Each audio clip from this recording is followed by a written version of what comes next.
Did Keith Moon really take your cymbal? Absolutely, yeah. And Tell me the story. Well,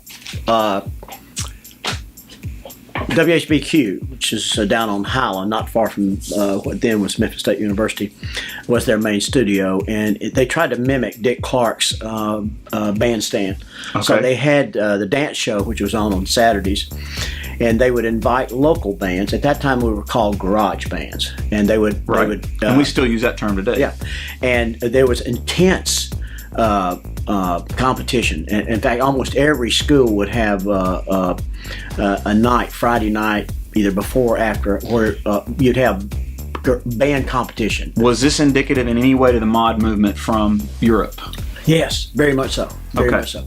And but this particular Saturday, we were opening, and that's a term which means you have a band come on and kind of set the stage. They're not probably as good as the headliner, but they pull in their friends, which sells more tickets. Right, it sells more tickets, and so we're there, and of course, you have a whole group of people who are there dancing, and it's all going on in the background. They're dancing.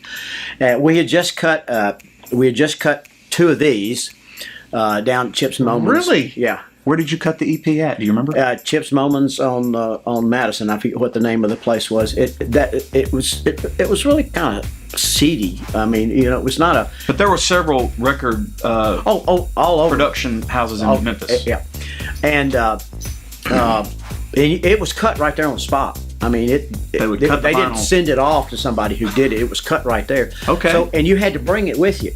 And so WHBQ invited us to come, and we set up. I set my set up and got ready. We played and got the clap and everything.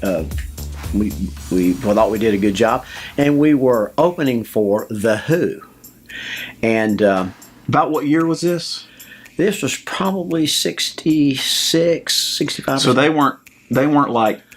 This was their American. They were just in every town they could. Okay, so they were a big deal probably in England at that time, getting some traction in England, but very few people probably knew them in the U.S. Knew them at all. And it was also the heyday of the special treatment for bands, foreign bands. So they came up in a limo, and I knew things weren't going to be just real good because the guitarists got out with their guitars, and there was a Fender rhythm, Fender bass, and Fender, and they didn't even have amplifiers. They used our amplifiers plugged into our. Everything we had back then was Fender. They weren't trashing the stage yet. No, they weren't trashing the stage. And the drummer got out, and he walked past me, and he introduced himself in his accent, and said, "Is it possible that I could use your set?" And I said, "Did he call you mate?" Yeah, mate. He said, exactly. He said, "Could I?" Hey, mate. Could I use your set? And I said, "Absolutely." I was blown away. And of course, they had a little room where they had. Even back then, they had exactly the kind of beverage that they wanted that was ordered in advance. There were fruit, there was stuff. Some of it was from New Zealand. It was just unbelievable. So they go on, and of course, we're just spellbound. We're off to the side. Has British invasion really? Is this just the sort of the start of the British invasion? Oh yes, right. I mean, it started. So if they're a Brit band, it's just sort of like, oh my God. Oh God, that's exactly. Yeah. And they're here, and they're new, and so we were off stage left, and they played, rousing applause to the people who were there, and Mr. Moon, when he walked out, had my Zildjian, brand new Zildjian, and anybody that knows anything about drum sets, the Zildjian was probably the most expensive. Cymbal. It was the most expensive thing I had.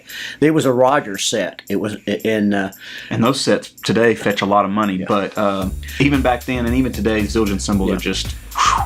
And to make matters worse, we had another gig that night in Selmer, Tennessee. We were playing for the high school, and you didn't have a cymbal. Didn't have a cymbal. Drove all the way up there thinking, well, surely they'll let me into the band room. I'll find a cymbal. That wasn't going to happen.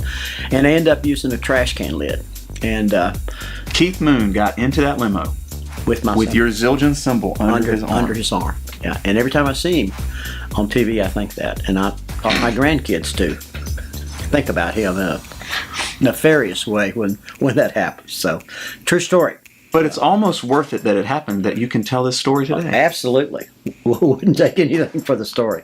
So. I still play drums for money on the weekends, and I can tell you, and my wife can tell you, that my cymbal bag is worth way more than my drum kit. Oh, yeah. It is. Drummers will tell you that. That's why if you go and you see drummers play, you always see them walk in with two things: a cymbal bag and a snare drum. Yeah. Because those are the two items that every drummer brings on their own, and then they'll play any kit that's sitting there for them. They're also the only items on there that can be damaged by people who want to play the drums when you're taking a break. They'll walk up and just sit down, and so yeah. Keith didn't worry about it. He just took everybody's cymbal and then just found another one. Probably had a collection in his home in Malibu or wherever he ended up, and he had all these cymbals from different places. Oh, there's the cymbals from the Crescents from Memphis, Tennessee.